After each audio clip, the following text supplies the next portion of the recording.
සුවඳ තවත් තිකු කලක් රැඳෙන්න ඩබල් පර්ෆියුම් ලුක් සමගින් එන නව Sunlight rose.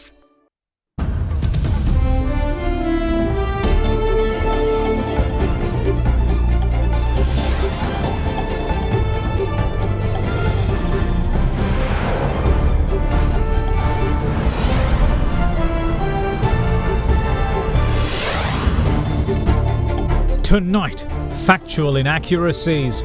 The Foreign Ministry communicates Sri Lanka's regrets to EU representatives on the PTA resolution. Good news. Authorities announced that salvo reports say Express Pearl bunker oil was burnt up in the blaze. The United Nations and also European Union have written to the Foreign Ministry saying that they can send 3 experts, cover the full gamut and get back to us in due course. Still too premature. The government says it is still too early to think of lifting travel restrictions. Too early to comment whether we are harnessing the benefits of the travel restrictions. Meanwhile, the WHO report global cases and deaths aren't in sync. Deaths are not falling as quickly. Lower expectations. Fitch Ratings revises central bank 2021 growth estimates, predicting 3.8% for the year. All that and much more coming up on First at 9.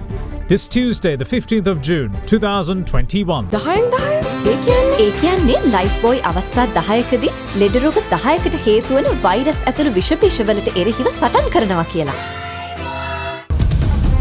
From AdaDerana, this is AdaDerana First at 9. Live from Studio 24 in Colombo. Good evening and welcome to First at 9. I'm Dhammika Kanayaka. Now, the Foreign Ministry has expressed its regret over the resolution adopted by the European Parliament on Sri Lanka's Prevention of Terrorism Act. During talks with EU envoys, the Foreign Minister had conveyed that it includes factual inaccuracies, adding that the resolution does not consider the multifaceted progress made by Sri Lanka in reconciliation and development. Meanwhile, Cabinet spokesperson Kehilia Rabukwala delved into the threat of the EU withdrawing the GSP Plus facility from the island, adding that the concerns raised in the EU resolution are not subject-related. The Foreign Ministry has expressed its regrets over the adoption of a resolution on Sri Lanka in the European Parliament. Accordingly, Foreign Minister Dinesh Gunawardena also held meeting with a host of diplomats from EU countries, as well as the chargé d'affaires of the delegation of the European Union in Colombo, Thorsten Borgfriede, yesterday. A Foreign Ministry communique revealed that Sri Lanka's position on the resolution that pertains to the Prevention of Terrorism Act was made clear during the meeting, including that it contains factual inaccuracies and does not consider the multifaceted progress made by Sri Lanka in reconciliation and development. The envoys were also told that provisions of the Prevention of Terrorism Act have been invoked to address heinous acts of terrorism committed against Sri Lanka's people, such as during the Easter Sunday terrorist attacks in 2019 that claimed the lives of several EU nationals as well. The delegation was also reminded of the constructive engagement Sri Lanka has had with the European Commission on the review of its EU GSP Plus compliance with the 27 core international conventions, of which the third review cycle monitoring process for 2020-2021 is ongoing. In addition, the government also clarified its position on several salient points referred to in the resolution and called for them to be corrected as well. The delegation was told that the government has, using its constitutional mandate and obligations, taken steps to protect the rights of all citizens and added that specific provisions in Article 12, subsection 1 of the Constitution ensures equality and equal protection for all before the law. Further, they were also informed that Article 12, subsection 2 of the Constitution prohibits discrimination based on race, religion, language, caste, sex, political opinion, or place of birth.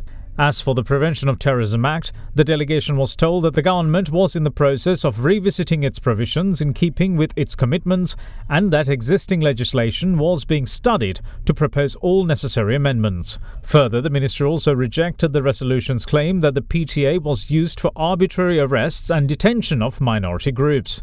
The envoys were also told that the recently enacted 20th Amendment was brought about in full compliance with the Constitution by a 2/3 majority in Parliament that voted in its favour. The Foreign Ministry also said that the spokesperson of the 6th EU Election Observation Mission to Sri Lanka in November 2019, who commented that the peaceful environment in which elections unfolded was proof that the stability of the Sri Lanka's democratic institutions and invalidated the resolution's claims. In addition, the ministry called for more support in the face of the devastating global impact of COVID-19, which remains crucial in protecting the rights and lives of its people. In the meantime, Cabinet spokesperson Keheliya Rambukwella today touched on the motives behind the threat of pulling the GSP Plus facility granted to Sri Lanka following the adoption of the resolution. The minister posed the question whether the EU considers Sri Lanka to be a sovereign nation. As far as the GSP Plus is concerned, if it is related to the subject matter, I will understand and I will say yes. If you are talking of child labour, if the facilities are in the factories that produce the products are not in conformity with the requirements of the European Union or whatever, and then if the labour laws are not practiced, now there is justification on that. I honestly don't see a justification for another entity to bring in rules and regulations asking us to change our constitution. Constitution is the right of the citizens of Sri Lanka. The sovereignty lies within the people of Sri Lanka, not anybody else. If they say anything related to the subject, I will raise my hands. I say yes, we need to give attention to it. But this is purely total manipulation of some interested quarter. I am sure the Foreign Ministry will take it up. Now, supposing if they turn around and tell us, you have to change this clause in the Constitution, then where is the sovereignty? I can remember at one time they said that we should negotiate with the terrorists. That was one of the conditions laid down. I wonder whether they consider Sri Lanka as a sovereign nation. කාලගුණය කොහොමුණත් rhino නං වහලට safe තමයි මුළු ගෙදරම. Sri Lanka received some long overdue good news today, with the Marine Environment Protection Authorities saying that salvo reports confirm that no bunker fuel remains on board the Express Pearl. Further, speaking at a media briefing, State Minister of Urban Development and Coast Conservation, Dr. Nalaka Godaheva, announced that United Nations and EU experts are on the way to assist Sri Lanka in properly assessing the full extent of the damage to the environment. From what looked to be a situation that was heading towards a major environmental disaster, authorities are now breathing a collective sigh of relief after salvo reports say that the Express Pearl's 300 metric tons of bunker fuel haven't seemed to have survived the massive blaze. මේ සමාගමට මූලිකවම දැනුම් දුන විධානයන් විදියට වගේම නැවේ ගලවා ගැනීමේ සමාගමේ ප්‍රධාන කපිතාන්වරයාටත් ලිඛිත විධානයක් අපි ලබා දුන්නා. නැවේ තෙල් තියෙනවද නැද්ද කියන එක අපිට බලලා කියන්නට කියලා. නෞකාවේ ගලවා ගැනීමේ සමාගමේ කපිතාන්වරයා සහ ශ්‍රී ලංකාවට පැමිණි ITOF කියන අන්තර්ජාතික තෙල් විසිරීම පිළිබඳ විශේෂඥ කණ්ඩායම ඔවුන්ගේ ලිඛිත නිරීක්ෂණවල සඳහන් කරලා තියෙන්නේ බොහෝ විට මෙම ගින්න පැවතිච්ච ආකාරය තිබුණු දවස් ගණන සහ උෂ්ණත්වය අනුව බොහෝ විට නෞකාවේ බංක තෙල් අඩංගු විය නොහැකි බව. Meanwhile, State Minister of Urban Development and Coast Conservation Dr. Nalaka Godaheva revealed that several experts from the United Nations and the European Union are expected to arrive in the country shortly to aid authorities in assessing the extent of the environmental damage. Through the discussion, we understood the expertise that we have within the country is not sufficient to accurately calculate the damage. So what we did was, through the Foreign Ministry, we wrote to the United Nations and also European Union. So they have now written to the Foreign Ministry saying that they can send 3 experts, but they also have said that is not enough. They will cover the full gamut and get back to us in due course. Further, responding to how Sri Lanka plans to prepare itself to deal with any future disasters such as this, the State Minister added that several countries have already volunteered to help the country develop its own capabilities through material and technical assistance. It's a fact that we are not fully equipped to handle a disaster on our own. As you very correctly mentioned, probably there were plans, there were expectations, there were requests, but probably because of our economic conditions. But now we are trying to do 2 things. Number one, whatever within our limits, whatever what we can request from budgets, next year we'll be seeking for various institutes to buy this equipment. Secondly, we are writing to many countries asking whether they can assist us, because it is not like seeking financial assistance. Equipment is something that can come much easier, and already to the Foreign Ministry several countries have written on their own and offered support. So we'll see how that will work out. When asked why there has been a delay in removing the wreck, Dr. Godaheva revealed that current monsoon conditions remain the only stumbling block to its removal by the company-appointed salvors. We would like to see this wreck being removed, not today but yesterday if possible. However, because of this monsoon season, the salvagers are not advising that. They want to wait till the sea settles. So that is what is delaying the process. However, the company has appointed a specialized caretaker company to overlook the wreck at the moment, but we can't push them to do something that they cannot do until the right time comes. Meanwhile, the government analyst has stated that the assistance of the manufacturer of the Express Pearl's voyage data recorder needs to be sought in order to analyze its data, and that coordination work in this regard is now underway. Further, the Criminal Investigation Department is planning on recording statements from the local agent of the Singapore-registered vessel. Last week, the state prosecutor told the Colombo Magistrates Court that the local agent had deleted several emails exchanged with the vessel's captain that could prove vital to the probes. මේ වසංගතයෙන් ඇතිවන දුෂ්කර අභියෝග නිසා නිවස වගේම වැඩ කරන තැනත් කරදරයක් වගේ දැනෙන්න පුළුවන්. ආරක්ෂිත සහ විවෘත සේවා ස්ථානයක් සඳහා එකිනෙකාට සහාය වෙමු. Now, shifting our focus towards the pandemic situation, daily caseload reported across the island owing to the novel coronavirus seems to be on the gradual decline. With travel restrictions in place, it would be obvious to think that the move has contributed to the falling daily caseload. The Health Ministry, however, is not jumping the gun. Deputy Director of Education and Research at the Ministry of Health, Dr. Hemantha is of the view that it's too early to gauge whether the country has fully harnessed the benefits of the island-wide travel restrictions. Cases of the novel coronavirus detected within the country's borders continue to be on the decline, with the island reporting infections below the 2,300 mark yesterday. With some attributing the reduction in case numbers to the effectiveness of the travel restrictions imposed island-wide, Deputy Director of Education and Research at the Ministry of Health, Dr. Hemantha believes that it would be premature to pass judgment on the effectiveness of the move. Even though the numbers are going down, it is too early to comment whether we are harnessing the benefits of the travel restrictions imposed in the past few days. However, if we can continue the travel restrictions that we are at present abiding by into a few more days, that will be helpful to bring these numbers further down. However, I again insist that even if the travel restrictions are legally lifted, the general public should take the responsibility into their hands and make sure that their travelling is restricted to a minimum and only for essential purposes. Meanwhile, yesterday's caseload stood at 2,284, with the Gampaha district topping the list with 526 new infections. Colombo meanwhile confirmed 287 new cases, while Ratnapura confirmed 260.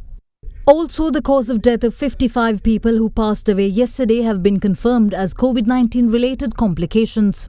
So far today, 2,275 infections have been confirmed within the country. With that, the number of active cases in the island rose to 37,307. Meanwhile, with 2,014 patients being discharged from hospitals and treatment centres today, the total recoveries in the island went up to 192,478.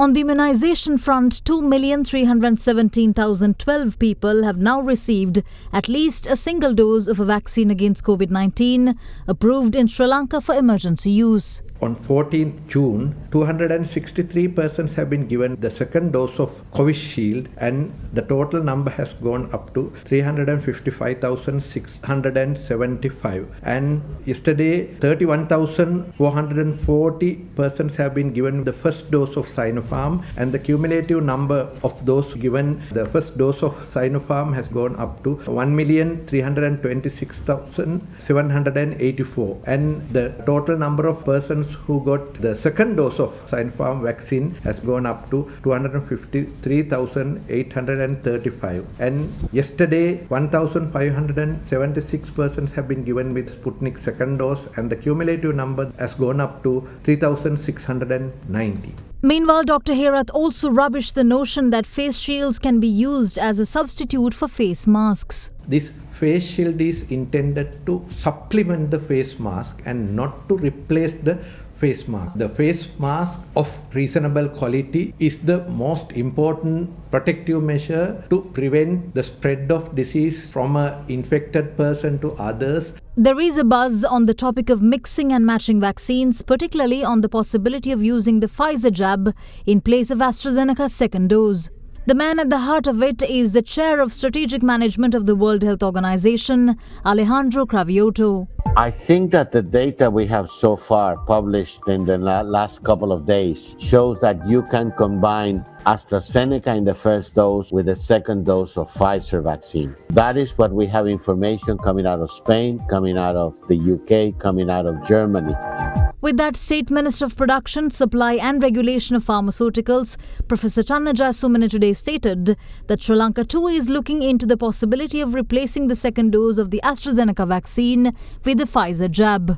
We are considering the possibility of giving Pfizer vaccine as the second dosage for AstraZeneca vaccines. Already 575,000 people are waiting for their second dose in Sri Lanka. I have instructed Director General of Health to inquire about this matter from the Communicable Disease Committee at the Health Ministry. Probably within a week or two, we will get the recommendation from the Communicable Disease Committee. And meanwhile, we will receive 264,000 of AstraZeneca vaccines from COVAX program of the WHO. So out of 575,000, 264,000 people will get the AstraZeneca vaccine as their second dosage through the COVAX program. For the rest of the people, we are considering the possibility of giving Pfizer vaccine. Now, the World Health Organization, meanwhile, notes that though new COVID-19 infections have fallen globally over the last weeks, the deaths aren't matching that pace. WHO Chief Tedros Ghebreyesus, however, cautioned that the falling number of deaths masks a worrying increase in cases and deaths in many countries, and that the virus is moving faster than the global distribution of vaccines. Globally, the number of new cases of COVID-19 reported to WHO has now declined for 7 weeks in a row, which is the longest sequence of weekly declines during the pandemic so far. While weekly cases are at their lowest since February, deaths are not falling as quickly. The number of deaths reported last week was similar to the previous week, and the global decline masks a worrying increase in cases and deaths in many countries. The steep increase in Africa is especially concerning because it's the region with the least access to vaccines, diagnostics, and oxygen. Available evidence suggests new variants have substantially increased transmission globally. That means the risks have increased for people who are not protected, which is most of the world's population. Right now, the virus is moving faster than the global distribution of vaccines. Meanwhile, the WHO chief also welcomed the Group of Seven's weekend pledge of 870 million COVID-19 vaccine doses, but said that many more are needed and fast. I welcome the support expressed by the G7 for WHO, the ACT Accelerator, and the idea of a treaty on pandemic preparedness and response. And I welcome the announcement that G7 countries will donate 870 million vaccine doses, primarily through COVAX. This is a big help, but we need more, and we need them faster.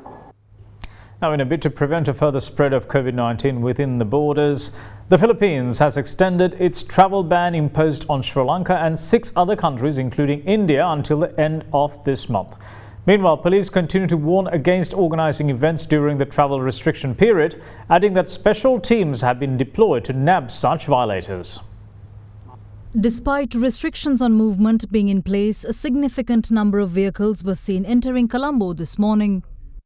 Police continue to crack down on violators of quarantine laws, with 1,356 people being arrested within the last 24-hour cycle. This is the highest number that we have arrested since the 18th of March 2020, where the quarantine law was initiated. Total number of 33,949 suspects have been arrested since the 30th of October 2020 to date. The quarantine operations are conducting continuously, and we have deployed special police teams in order to apprehend the persons and organizers who participate in the events in respect of parties. In addition to that, we are implementing 14 roadblocks at the exit and entry points of the Western Province.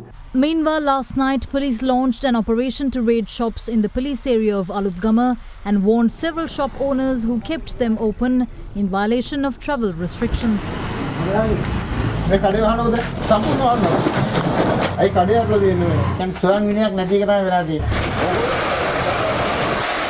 In the meantime, the public health inspectors of the Yatiyantota MOH division seized 1,000 safety overalls while being transported, disregarding proper health instructions.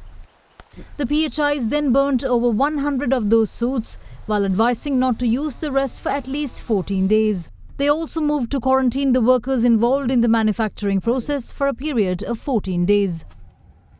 In the meantime, 31 from 58 students and staff members of the hostel facility in the area of Katugastota in Kandy, who were placed under quarantine on the 3rd of this month, tested positive for COVID-19.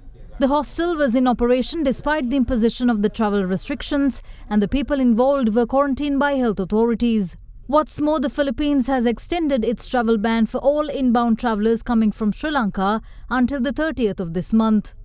The move also covers people from India, Pakistan, Bangladesh, Nepal, Oman and the United Arab Emirates.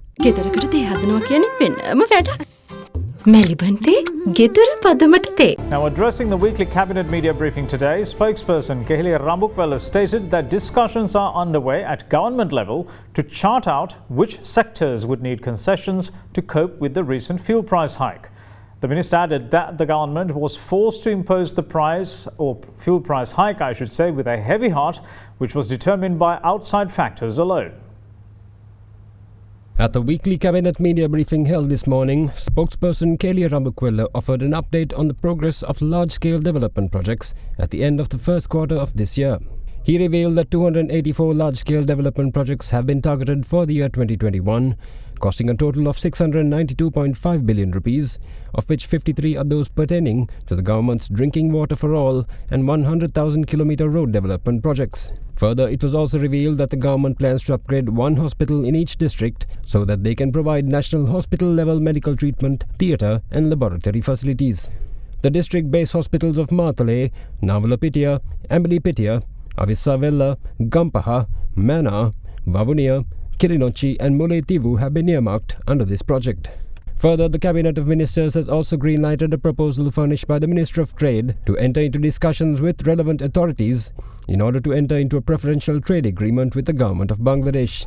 In addition, the Cabinet has also approved a resolution submitted by the Minister of Justice to bring about amendments to sections 118, 119 and 120 of Chapter 16 of the Civil Procedure Code and to direct the legal draftsman to formulate draft bills in this regard. Meanwhile, approval has also been granted to amend Judicature Act No. 2 of 1978 to establish courts of first instance to hear prior case trials and for the drafting of a bill to enable the introduction of new laws in this regard. Meanwhile, the Cabinet also approved the awarding by the Ministry of Power and Energy of a contract for the construction of a wind power project in Mana to Hiruras Power on the basis of construction, ownership and operation for 20 years. In addition, approval was also given for the Ministry of Health to award a contract to install, operate and repair an MRI scanner at the Apeksha Cancer Hospital to Technomedics International Private Limited. Further, the Cabinet green-lighted the Ministry of Energy's decision to award to PetroChina International Singapore a long-term contract to import 1.1 million barrels of 0.05% maximum sulfur diesel and 262,000 barrels of 0.001% maximum sulfur diesel for a period of 8 months from the 1st of June 2021 to the 31st of January 2022.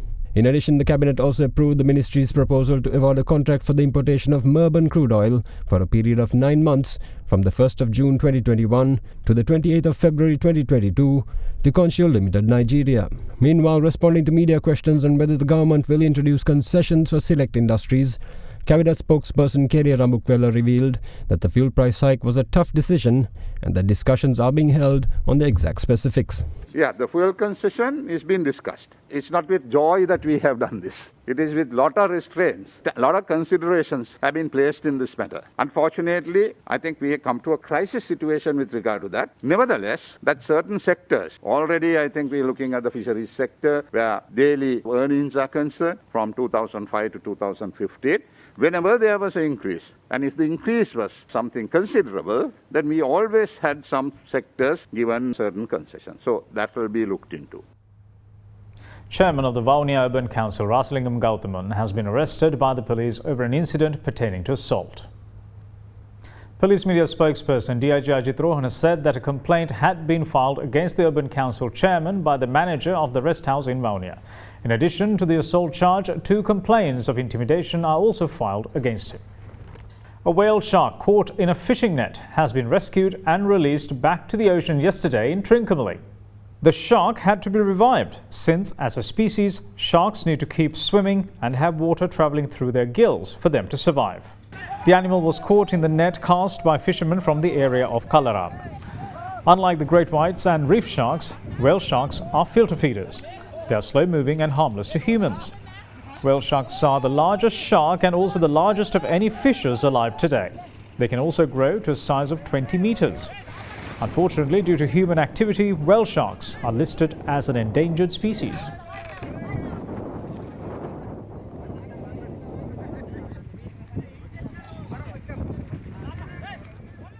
We will see you shortly. Bear with us.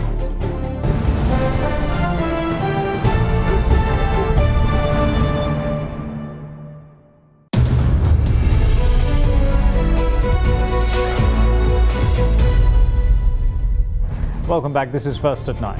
Now, Fitch Ratings has affirmed Sri Lanka's sovereign rating at CCC, which reflects a challenging medium-term foreign currency sovereign external debt repayment burden, low foreign exchange reserves, along with high and rising government debt that gives rise to sustainability risks.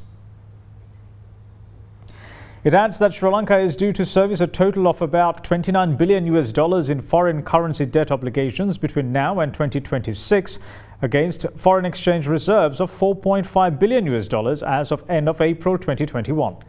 The ratings report also projects foreign exchange reserves to remain at about $4.5 billion by the end of 2021, before declining to $3.9 billion by the end of 2022. Further, it reports that Sri Lanka's economy contracted by 3.6% in 2020 as a result of the COVID-19 pandemic and projects growth of 3.8% in 2021, down from an earlier forecast of 4.9%. Fitch also expects the economy to grow by 3.9% in 2022, which is in stark contrast to earlier central bank estimates of between 6 and 5%. Now, taking a look at the Colombo Bourse, Sri Lankan shares closed higher today, supported by gains in financial stocks, as the all-share price index closed up 0.31% at 7,605.53, with the index having clocked gains in 4 out of the last 5 sessions to remain up 12.3% this year. Meanwhile, in contrast, the S&P SL20 index of more liquid stocks fell 3.42 points to close at 3,051.52. Now here's Dimantha Matthew to tell you more about how the market behaved today.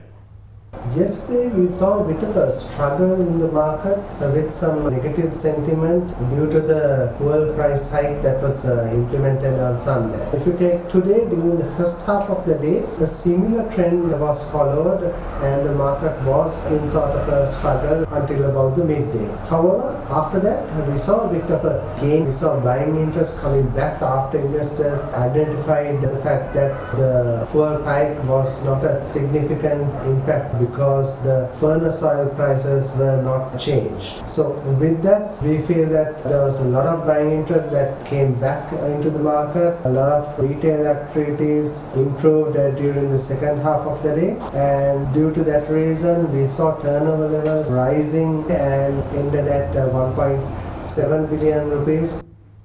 And that's it from all of us here at First at 9. Thanks for watching. Bye-bye.